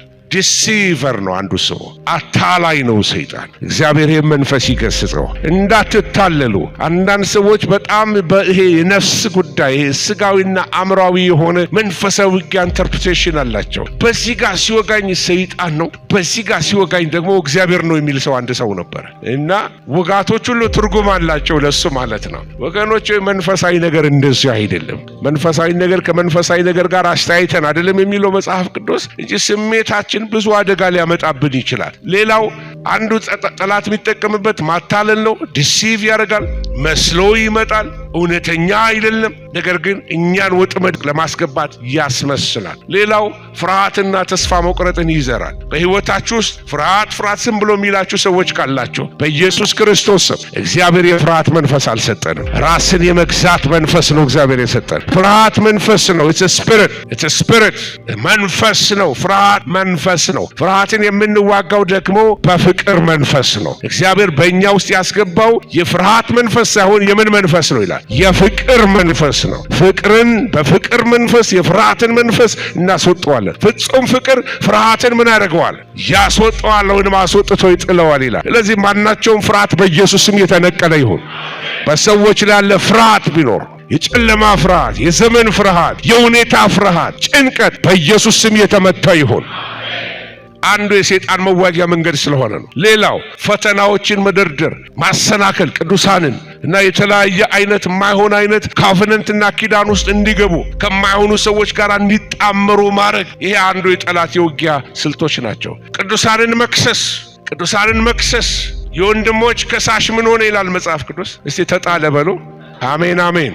ድሮ በሆነ ነገር እስካሁን ራሳችሁን የምትቀጠቅጡ ሰዎች ካላችሁ ዛሬ ነጻ ውጡ። የልጁ የኢየሱስ ክርስቶስ ደም ከኃጢአት ሁሉ ምን ያደርጋል? ይህን ጥቅስ እስቲ አብራችሁ በሉልኝ። የኢየሱስ ደም ከኃጢአት ሁሉ ያነጻል። አሜን። በምስክርነታቸውና በበጉ ደም ድል ነሱት። በቃ ከሳሽን የምታሸንፈው ቀራንዮን አሳየው። ቀራንዮ ላይ ማሸነፍ አይችልም። ደሙ ይናገራል። ከአቤል ደም ይልቅ የሚናገር ደም አለ። ይቅር ብየዋለሁ ይላል። ኃጢአቱን ሰርዬለታለሁ ይላል። ከሳሹ ተጥሏል ይላል። ምሕረት ሰጥቼዋለሁ ይላል። እሱ ልጄ ነው ይላል። ከኔ ጋር ታርቋል ይላል። ወድጄዋለሁ ይላል። ደሙ ይናገራል። ሃሌሉያ። ስለዚህ የጠላት ስልት ነው። አንዳንድ ጊዜ ሰዎችን ይቀጠቅጣቸዋል። በቃ ደስታቸውን ይወስድባቸዋል። ሰላም የላቸውም። እኔን ብሎ ክርስቲያን ሁሌ ራሳቸውን መቦጨቅ፣ ራሳቸውን ማሳዘን፣ በቃ መኮርኮም። አንድ ቀን ፖዚቲቭ ነገር አይናገሩም ስለ ራሳቸው። ወገኖች የኢየሱስ ደም አርነት የሚያወጣ ነው። አሜን አሜን። ጽድቃችን ኢየሱስ፣ አሜን አሜን። ድፍረታችን ኢየሱስ፣ ሊቀ ካህናችን ኢየሱስ፣ አባ ምልበት የልጁ መንፈስ በውስጥ የላከ መንፈስ ቅዱስን የላከልኝ። ክብር ለመድኃኔዓለም ይሁን። ሃሌሉያ። ከኩነኔ ነፃ ያወጣኝ የኢየሱስ ደም። ሃሌሉያ። ጠላት ፊት ቆመ ንገረው፣ ቀራንዮን አሳየው። የኔ ጀግና ኢየሱስ ነው። የኔ መድኃኒት ኢየሱስ ነው። የኔ ንጉሥ ኢየሱስ ነው። የወደደኝ ለዘላለም የናዝሬቱ ኢየሱስ ነው። ምንም ወረት በሌለበት ፍቅር እስከ መጨረሻው የወደደኝ እንዳለሁበት የተቀበለኝ የሹዋ ኢየሱስ። ሃሌሉያ። ስሙ እንደሚፈስ ዘይት ነው። ሸያራባዶስ ሪክላባዲያናቶስ ሳቢያዶስ ማዳክላባዲያኖስ ሳቢያ። ሃሌሉያ። በስሙ እንጓደዳለን። ጻድቅ እንዳንበሳ ደቦል ይወጣል። የሹዋ ስም ብሩክ ነው። እንባርካለን። የጠላት ውጊያ ስልቶቹን እያፈረስን ነው በመንፈስ አሁን። ሃሌሉያ። ስለዚህ በመጨረሻው ዘመን ላይ ቤተክርስቲያን ወይንም ለቅዱሳን እግዚአብሔር በቃሉ የመከረን ነገሮች አሉ። ተግዳሮቶች ቀላል አይሆኑም። አእምሮን የሚመታ ዲፕሬስ የሚያደርግ ዲስከሬጅ የሚያደርግ ዲስአፖይንት የሚያደርግ ሰላም የሚወስድ ደስታ የሚወስድ ሳቃችሁን የሚወስድ በጌታ እንዳትጸኑ ነፍሳችሁን በቃ የሚያንገዳግድ ተግዳሮት ሲመጣ ሰልፉ እየበረታ ነው። ስለዚህ ለውጊያ ታጠቁ በኢየሱስ ክርስቶስ ስም። we are in the last days now። ወደ መጨረሻው ዘመን የቤተ ክርስቲያን ዘመን እያለቀ ኋለኛው መለከት የምንጠብቅበት የምጣር የሚመጣበት ሰዓት ላይ ነው ያለነው። ነገሮች እየጠበቡ ነው ያሉት። መንፈሳዊ ውጊያውም እንደዚሁ እየበረታ እየመጣበት ጊዜ ነው። ሰዎች ደክመው መበርታት ያቃታቸው፣ ክርስቲያን መጸለይ ያቃተው፣ ጉልበቱን መሬት ማስነካት ያቃተበት ዘመን መቼ ነው ብትሉኝ ይሄ ዘመን ነው። ሰዎች ኃይላቸው ተወስዶባቸዋል። ይህን ምሳሌ ሁሌ ይሰጣለሁኝ። የደብረ ብርሃን በግ ላለው እኛ ወደዚህ ወደ አዲስ አበባ ያደግን ልጆች የደብረ ብርሃን በግ ብለን ካልን ምን ማለት ነው? የደብረ ብርሃን በጎች በጣም ቆዳ አላቸው እና የደብረ ብርሃን ብርድ ልብስ የሚባል ሰምታችሁ እንደሆነ አላውቅም። የደብረ ብርሃን ብርድ ልብስ ከዛ ቆዳ ነው የሚመጣው እና እነዚህ በጎቹን ለፋሲካ ነካ ስታረጓቸው ቆዳ ብቻ ናቸው። ምንም ልክ ቆዳው ከተገፈፈ በኋላ ምንም ስጋ የላትም። የዶሮ ስጋ ነው የምታክለው በጓ ማለት ነው። እና አንዳንዱ ክርስቲያን የደብረ ብርሃን በግ ይመስላል፣ ውስጡ አልቋል። የለም ክርስቲያናዊ ቋንቋ አለ። ጌታ ይመስገን ሃሌሉያ። ዛሬ በቃ ጠረመስን ምናምን ይሄ ክርስቲያን ሊንጎ ምንለው ክርስቲያን ቋንቋ አለው። እውነተኛው ኃይልን መንፈስ ቅዱስ ያገኘን ዛሬ፣ እሳቱ ያገኘን ዛሬ በመሰዊያው ላይ እሳቱ ይውደቅ ዛሬ ወገኖች ሆይ። ስለዚህ ለውጊያ ተዘጋጁ፣ ለውጊያ ታጠቁ። ዘመኑ እየደረሰ ስላለ ተመልከቱ። ኤፌሶን 6 ላይ ሁላችሁ የምታውቁት ቃል ነው። እውነትን እንደ ታጠቁ ይላል። የእውነትን መቀነት ታጠቁ። የጽድቅን ጥሩር ደረት እንዳይመታ የሚሸፍን የሮማን አርመር ነው ወይንም የጦር ዕቃ ነው። ፔኔትሬት በቀላሉ አይደረግም። ከቆዳ የሚሰራ ጠንካራ ነው። በሞደርን ዴይስ በዚህ በቡሌት ፕሩፍ ምሳሌ ልታደርጉ ትችላላችሁ። ቡሌት ፕሩፍ ይመስላል። የሰላምን ወንጌል ተጫምታችሁ ይላል። እንደ ወንጌልን እንደ ጫማ በሰላም ላይ ቆማችሁ እምነትን ይናገራል። እምነት የመንፈስን ሰይፍ አያይዞ ይናገራል። የእምነት ጋሻ ስለሱ ብናገር ደስ ይለኛል። ሮማውያን ጋሻ አላቸው። በጣም ጋሻው ጦርነት ሲበዛባቸው ይሄንን ያክላል እና በጣም ኃይለኛ ጦርነት ሲበዛባቸው ፍላጻ ሲወረወርባቸው የሚንበለበል ፍላጻ ከኋላው እሳት እያደረጉ በቀስት ይወረውሩባቸዋልና እሳቱ እየመጣ እዚህ ቀስት እንትናቸው ላይ ጋሻቸው ላይ ይሰካል እና የሚያደርጉት ነገር ምንድነው? በጣም ጦርነት ሲበዛባቸው ወደ ውስጥ ይገባሉ። በቃ ጭንቅላታቸውን ሁሉ ቁመታቸውን ሁሉ ይሸፍናል እና ወይንም ሌላው ጓደኛቸው ደግሞ በላያቸው ላይ ጣራ ያደርጋል። እርስ በርሳቸው እንደ ቤት ይሰሩና ትልቅ ጋሻውን ሰው ሲደበቃሉ እና ግን የሚያደርጉት ነገር አለ። ጋሻው ላይ መጥቶ ሲሰካ ቆዳ አለው ጋሻው፣ ከውስጥ እንጨት አለው። መከላከያው እሱ ነው። ስለዚህ ቆዳውን ምን ያደርጋሉ? የሮም ወታደሮች የረፍት ሰዓታቸው ላይ የሚያደርጉት ጋሻቸውን ያስቀምጡና ውሃ ውስጥ ይከቱታል። ውሃ ያፈሱበታል። ቆዳውን ያረጥቡታል። ለጦርነት ሲዘጋጁ ጋሻቸው ደረቅ አይደለም።